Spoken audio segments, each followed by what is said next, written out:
comenzaron a ocurrir en inicios de 1992, comenzaron a haber una serie de crímenes en Lima y la policía no daba con el asesino o los asesinos.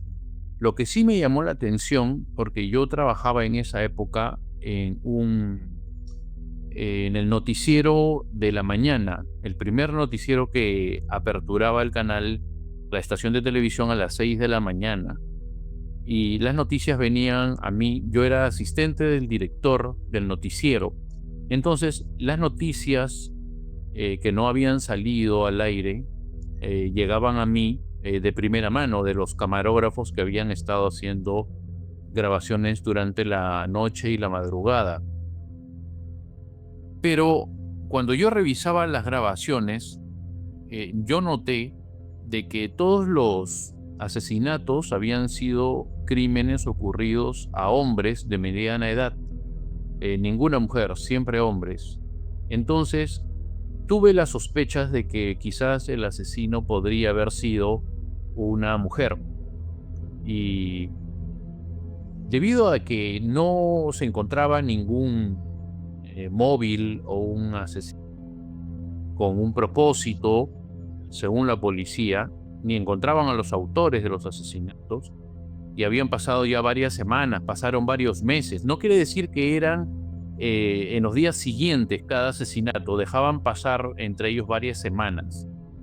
Luego del cuarto asesinato, yo recuerdo que tomé el caso por iniciativa propia. Yo mismo quise saber más del asesinato, como buen periodista, ¿no? Entonces comencé a recurrir a visitar el lugar de los asesinatos en un sitio, un balneario, un distrito de Lima que se llama Barranco. Se llama así porque queda en una zona de acantilados. Obviamente no es un despoblado, es una ciudad con parroquias, con tiendas, con mucho turismo, hay muchos restaurantes de turismo. Pero en esas épocas, en 1990 o 1992, la iluminación era muy escasa, era una iluminación pobre. Los postes de luz quedaban muy separados y tenían una luz muy amarilla. Entonces, se daba pues pie a que la zona era oscura, de que el mismo hecho de que no había buena iluminación, de que había no la suficiente cantidad de vigilancia como es ahora, era muy diferente. Y después de las 11 o 12 de la noche, los turistas ya no estaban, bajaba mucho la venta, los negocios locales cerraban, entonces el lugar se quedaba bastante vacío. En realidad se quedaba desolado, pero obviamente habían casas, habían personas que vivían ahí, pero el lugar se quedaba después de las 11 de la noche absolutamente quieto y calmo. No había nadie en la calle, era difícil encontrar alguna persona y quizás por ahí algún turista perdido, qué sé yo, buscando algo de comer o algo por el estilo, pero no es que hubiera la misma cantidad de gente que había en la mañana o en la tarde, ¿no? Entonces, yo siempre iba y buscaba en las noches esperando encontrar algún vestigio de quién podría haber sido el criminal o los criminales. Y en esa noche me topé con una vendedora de dulces. Aquí les llaman picarones. Son unos dulces, un manjar que se prepara y creo que es a base de yucas. La cuestión está en que este preparado de yuca frita y miel que venden estas personas, ahora ya no se puede, está prohibido, porque era una venta ambulatoria en las esquinas o en el famoso Puente de los Suspiros. Pero no voy a contar toda una historia completa porque ya ese es tema que ha sido ampliamente detallado. Solamente estoy dando una introducción, cómo es que yo ingreso a esta cuestión paranormal. La cuestión está en que cuando yo voy al puente, me topo con una vendedora que tendría unos 60 años o un poco más.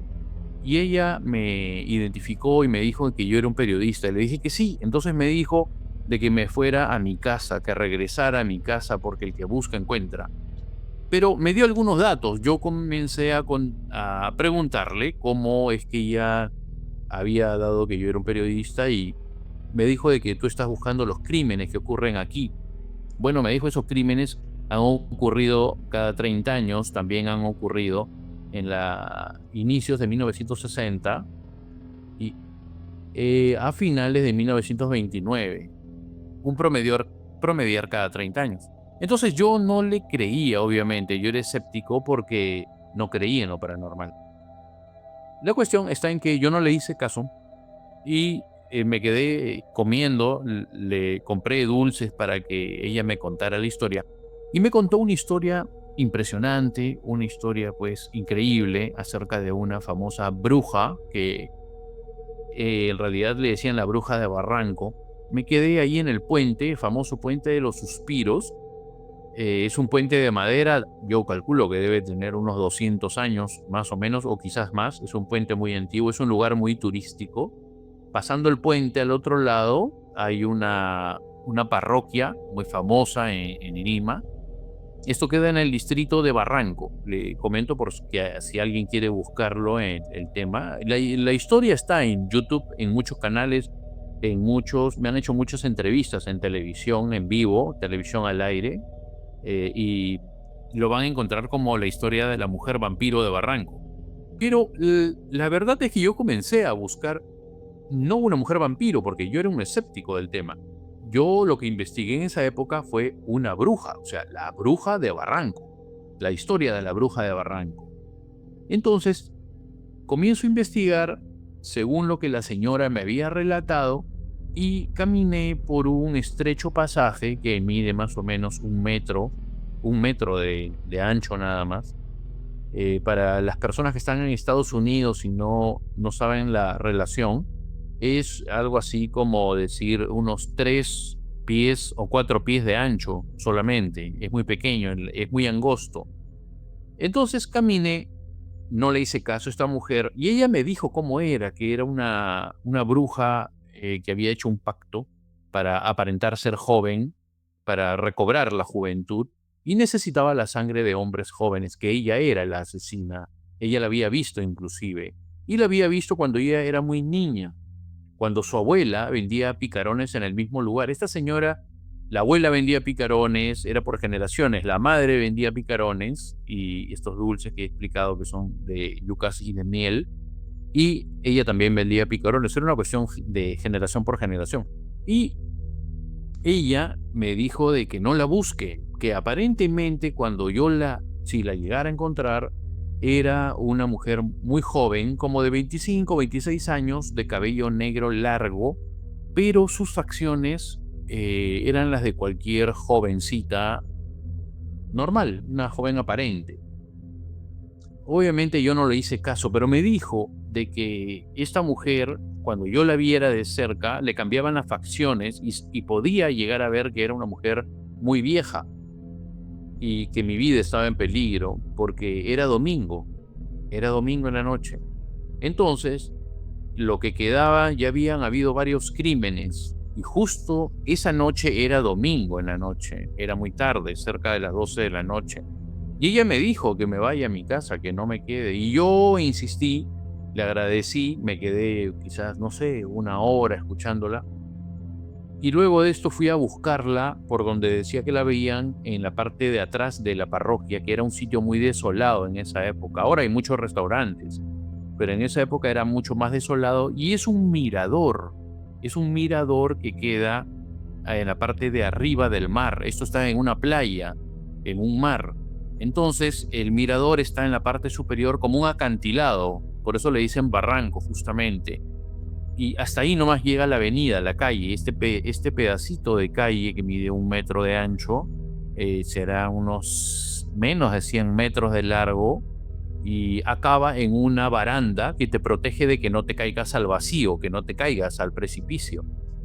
Y no le hice caso y bueno, caminé y en el camino, a mitad del camino, me topé con una pareja y nunca me voy a olvidar porque ahí comienza toda la aventura que tuve, que fue una aventura impresionantemente ¿cómo le podríamos decir? Traumática, porque yo no lo vi a él, pero él estaba de espaldas a mí, pero era un joven de cabello ensortijado y de una chamarra negra, tenía una casaca de cuero negra, como los motociclistas, el estilo del motociclista antiguo. Y él estaba de espaldas a mí, pero ella sí estaba frontal a mí. Yo la vi a ella de frente y pasé a 1 metro de distancia. Y su apariencia de ella me asustó. Sus ojos eran muy negros, penetrantes, pero sus ojos eran eh, demasiado grandes en la parte negra. ¿Cómo te puedo explicar? Todas las personas, todas las personas en el globo ocular tienen la parte del iris, la parte del, bueno, ¿cómo te podría explicar? Yo me refiero que la parte central del iris, que debería medir unos cuantos milímetros, era excesivamente grande y eran sus ojos casi negros, o sea, completamente casi negros, a eso me refiero. No se dejaba ver casi nada del globo ocular blanco. Yo vi a la jovencita y me asusté. Su mirada era excesivamente penetrante y me comenzó a seguir con la mirada, a pesar de que ella estaba mirando al joven. Yo me di cuenta de algo raro en que ella no lo miraba a los ojos cuando él le hablaba. Ella no hablaba nada, pero ella le miraba el cuello. Ella no dejaba de mirarle el cuello al joven.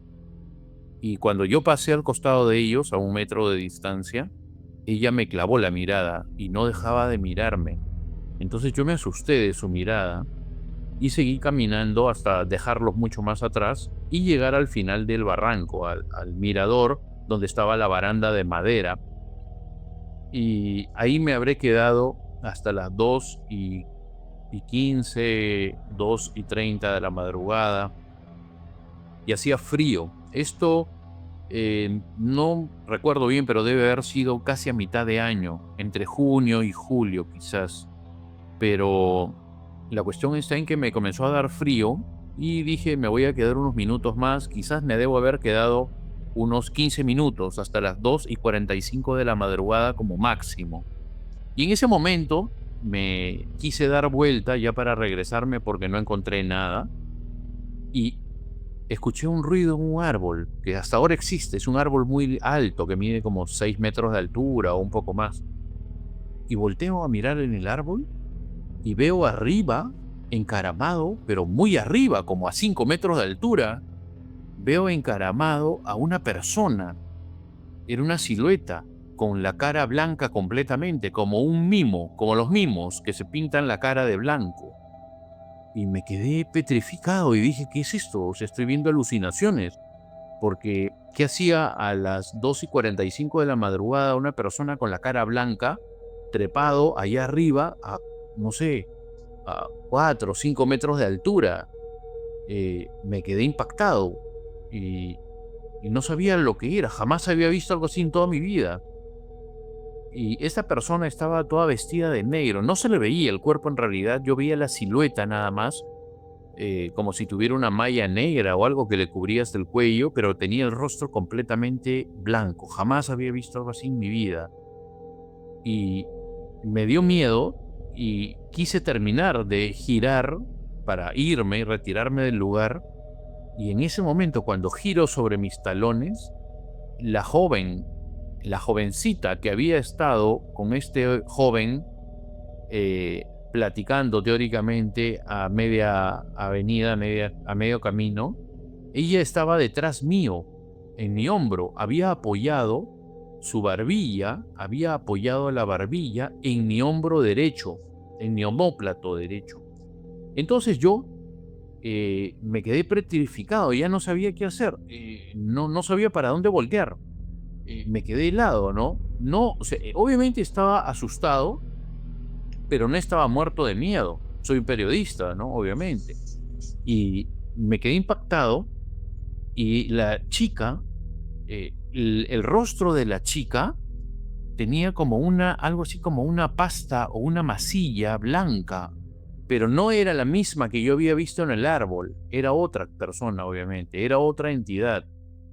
Y la jovencita que había puesto su barbilla en mi espalda, en el omóplato, comenzó su cara, a cuartearse, como si fuera una máscara de porcelana vieja que se comienza a rajar por todos lados.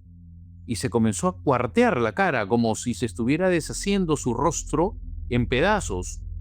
Y sinceramente lo que yo estaba viendo era una cuestión surrealista. No, jamás en mi vida, y más para un escéptico como yo, había presenciado una situación así de este nivel. Yo no sabía a qué me estaba enfrentando. Y la chica, yo la vi convertirse en cuestión de segundos.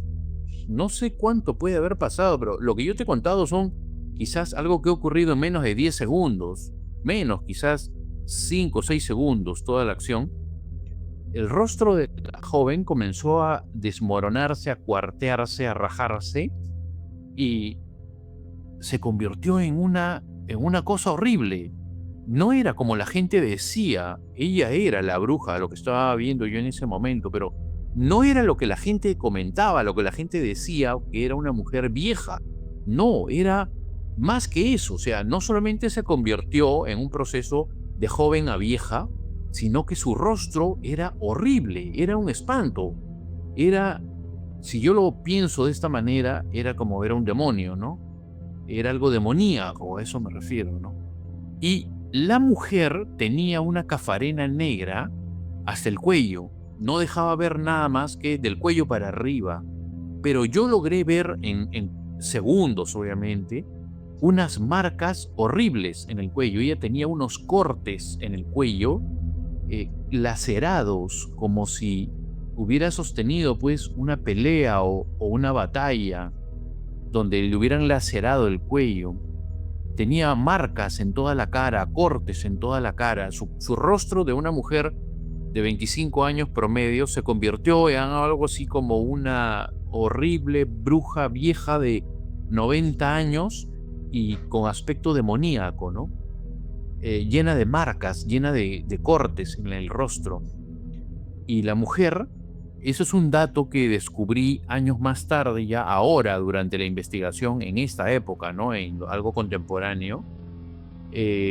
Abrió la boca y me dijo, ¿sabes qué hora es? Pero con una voz tétrica, una voz de ultratumba. Y me dijo, ¿sabes qué hora es?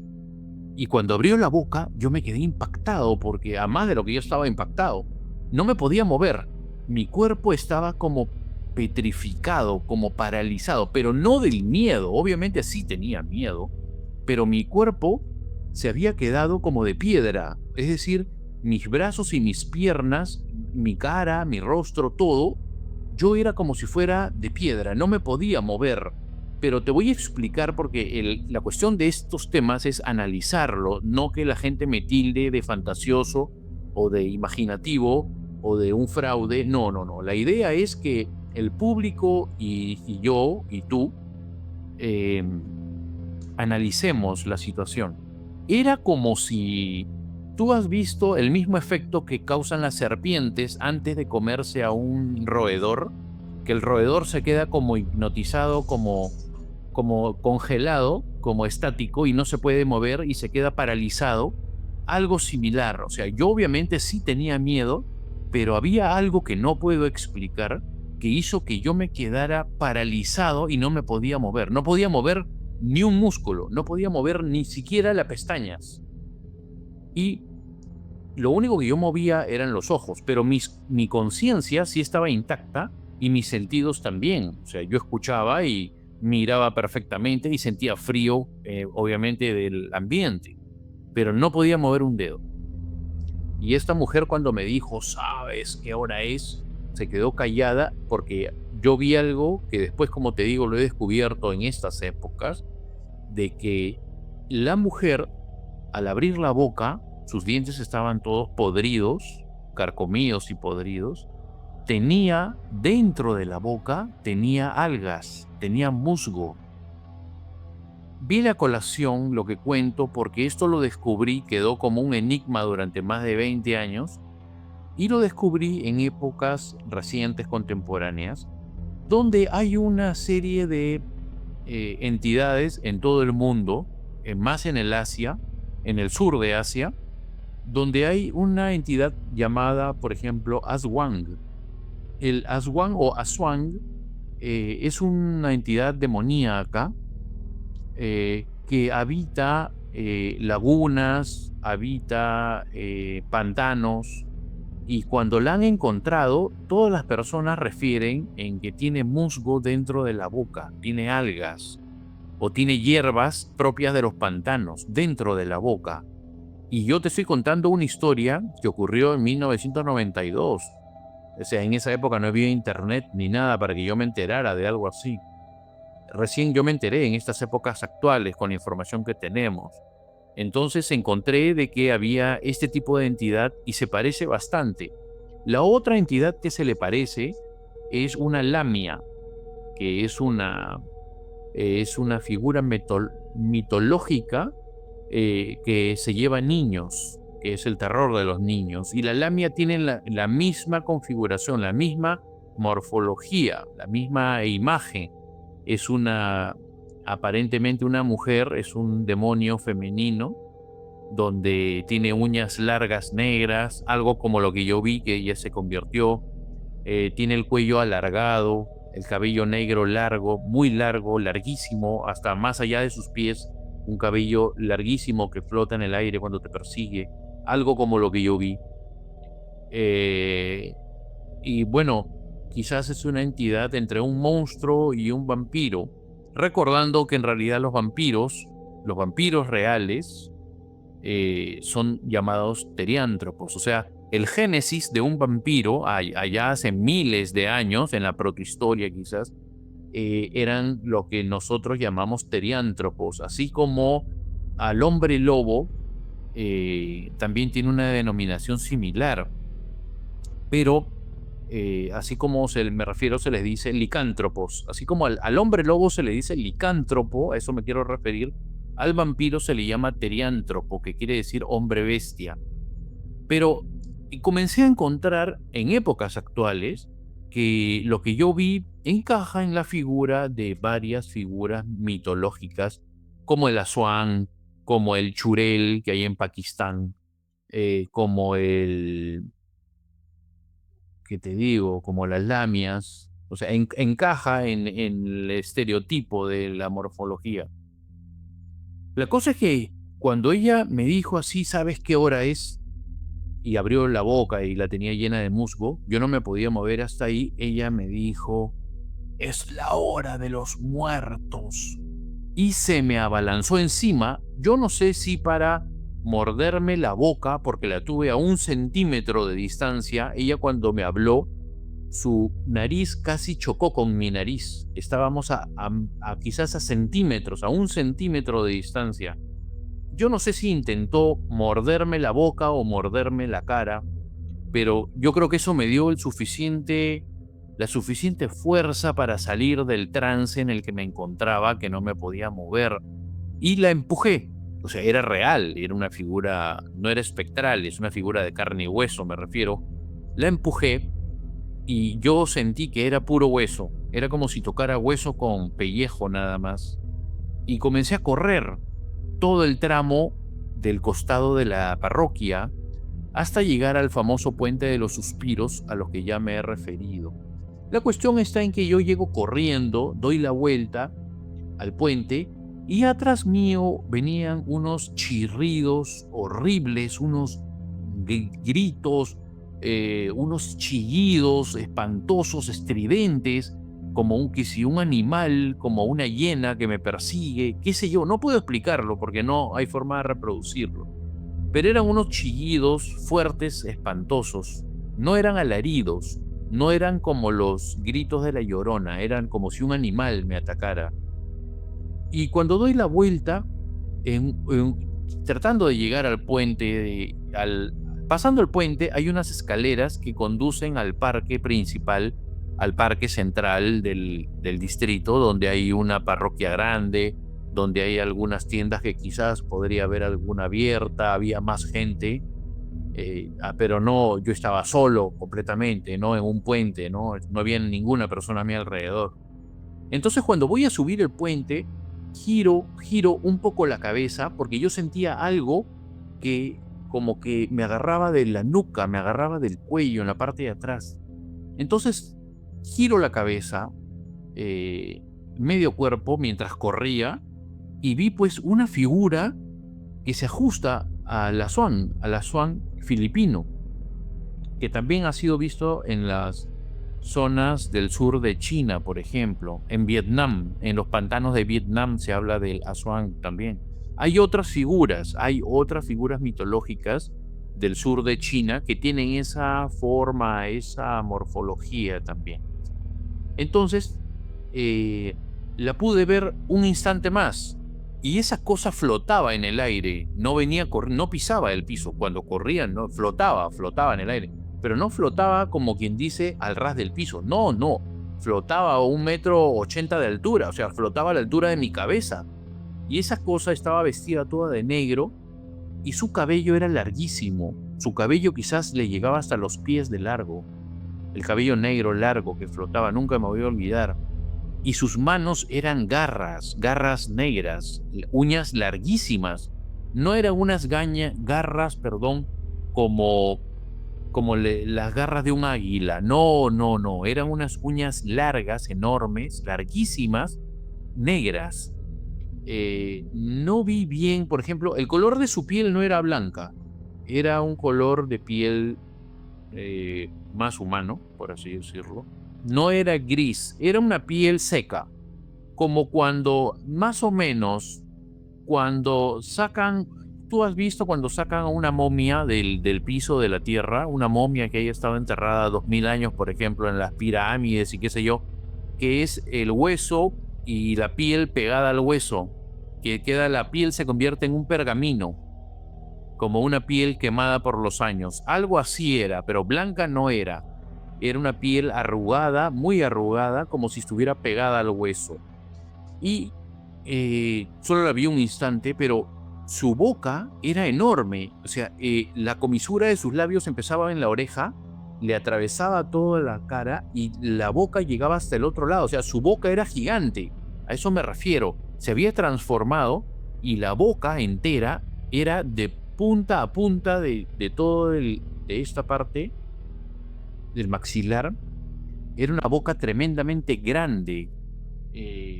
Llegué a verle los dientes y sus dientes ya eran afilados, yo me acuerdo. Estaban podridos, eso sí, pero eran afilados. Pero era, o sea, algo, no podría describirlo, tendría que dibujarlo, pues, ¿no? Pero sus manos eran muy largas y sus uñas eran enormemente largas. Cosa que después he encontrado, si ustedes buscan en internet el aswang o aswang filipino, se van a dar cuenta de que lo que yo vi era algo muy parecido a eso. Pero las lamias, que es otra mitología, también tiene una morfología muy parecida. La cuestión está en que cuando yo voy a subir al puente, arriba habían 3 niños. Ahora, mucha gente me dice, oye, pero ¿qué hacían 3 niños a las 3 de la madrugada en un puente cerca a un parque? No tiene sentido. Sí tiene sentido. Esos niños que tendrían unos 5 años más o menos, no sé, entre 4, 5 y 7 años, eran carteristas. Aquí en el Perú les llaman pirañas. Eran carteristas. Ellos se quedan en los parques, en las avenidas solitarias, en grupo, nunca solos obviamente, sino en grupos, y a veces no en grupos pequeños. Pueden haber un grupo de 10, son carteristas y se quedan apiñados en un grupo de 10 y esperan a que pase una persona con objetos de valor o un turista y lo asaltan entre todos. O sea, los 10 tú dirás, pero un niño de 5 años, ¿cómo me va a asaltar? ¿Cómo me va a hacer daño? Sí, claro, pero tienes 10 niños, o sea, 9, 10 niños que se te tiran todos encima y te desvalijan de todas tus cosas. Obviamente, quizás no te asalten con armas de fuego ni nada así porque tienen 5 años o 7 años, pero vas a tener 8, 9 o 10 o más niños que se te abalanzan todos encima y te desvalijan de todas tus cosas de valor y salen todos corriendo en todas direcciones. Son carteristas. Entonces, ellos estaban drogándose, porque esa es la triste realidad, eso existe en este país, supongo que en toda Sudamérica también, Estos niños se drogan con una sustancia química que se usa en ferretería, que se llama Terocal. Es un pegamento elástico. Lo usan mucho los zapateros, por ejemplo, para pegar el cuero de los zapatos y cosas así. Se usa también en los que trabajan con madera, por ejemplo. Y estos niños estaban ahí eh, en la esquina, arriba de la escalera, y cuando me han visto aparecer se pararon los tres. Pero a mí qué me importaba, lo que yo quería era llegar como sea arriba de la escalera al parque, y tenía que atravesar la escalera y tenía atrás mío corriendo una cuestión demoníaca con el cabello largo y las uñas larguísimas como garras y chillando como un animal salvaje queriendo agarrarme del cuello, y la tenía centímetros atrás mío. Entonces, cuando subo la escalera, comienzo a subir desesperado la escalera. Estos niños se pararon, pero estaban más asustados que yo. Ellos no podían ver o creer lo que estaban viendo. Entonces, cuando llego a la mitad de la escalera, los chillidos, los gritos cesaron. Entonces, yo me paré en ese momento y los quedé mirando y volteé a mirar atrás y ya no había nada. Y vuelvo a mirarlos a ellos, que estarían pues, no sé, a un poco más de 10 metros, quizás a 15 metros de distancia mía, o un poco más, quizás 20 metros, no lo recuerdo. Los tres niños que estaban ahí estaban al borde de un infarto, o sea, estaban impactados porque me habían visto a mí y a otra cosa más. Entonces uno de ellos me dijo, oiga, me dice, ¿sabe lo que venía corriendo tras suyo? Y eso sí me puso en alerta, porque entonces yo no era el único que lo había visto, no había sido una alucinación, alguien más lo había visto. Y el otro dijo, atrás suyo venía un animal flotando en el aire vestido de negro. Y el otro dijo, atrás venía corriendo algo como un animal de uñas y tenía garras negras y el cabello negro que flotaba en el aire. Y el otro dijo, no, era una mujer vestida de negro con el cabello negro y las uñas negras que flotaba en el aire y quería agarrarlo del cuello y tenía garras en vez de manos. Entonces vamos a hacer un alto aquí. No era yo el único que lo había visto. Ellos también lo habían visto. Y los tres habían visto lo mismo. Aunque ellos sí, está bien, se estaban drogando con esta sustancia química, pero yo no. Y lo que yo había visto lo había hecho en todos mis sentidos correctos. Y ellos también vieron lo mismo. O sea, ya éramos cuatro los que habíamos visto toda la situación. Entonces yo me compuse un poco porque sudaba mares, sinceramente, estaba empapado de sudor. Entonces volví a mirar atrás y ya no había nada, pero ya no quise ir caminando hasta la parroquia solo, por ejemplo, al caminito a ver si la veía de nuevo. Entonces continué subiendo la escalera y llego hasta donde ellos estaban, pero ya no me hicieron nada. Claro, estaban más asustados que yo, sinceramente. Ya no me hicieron nada. Yo seguí caminando solamente unos 50 metros y llegué al parque central, donde sí habían algunas personas, habían algunos barrenderos municipales, habían uno que otro vigilante, ya habían algunas personas. Y recuerdo que me tomé un taxi y me fui a la estación de televisión. No podía creer lo que había visto. Al día siguiente llegaron las noticias a las 6 de la mañana para el noticiero, pocos minutos antes del noticiero, recuerdo. Creo que faltaban 4 minutos para que comenzara el noticiero. Yo me fui a la estación de televisión porque yo trabajaba de madrugada, para que la gente me pueda entender. Y la cosa es que llegaron los reporteros que hacían turno de noche y me dijeron, jefe, mire, otro muerto más en Barranco. Y entonces ponen la casetera, porque en esa época trabajábamos con unos cassettes que ahora ya no existen, que se llaman Umatic, 3/4 Umatic, 3/4 de pulgada, quiere decir, unos cassettes muy grandes. Las cámaras grababan con esos cassettes. Entonces pusieron el cassette en la BTR y visualizamos y se ve al hombre, a la víctima, la nueva víctima, que estaba boca abajo en la arena de la playa, justo bajo donde había sido el barranco, donde había sido el mirador, el precipicio donde yo había estado parado. Y me doy con la ingrata sorpresa de que el muerto, a la hora en que lo voltean y se le ve el rostro, era el joven que yo había visto de chamarra negra, de cabello ensortijado, que había estado hablando con esta mujer de aproximadamente 25 años.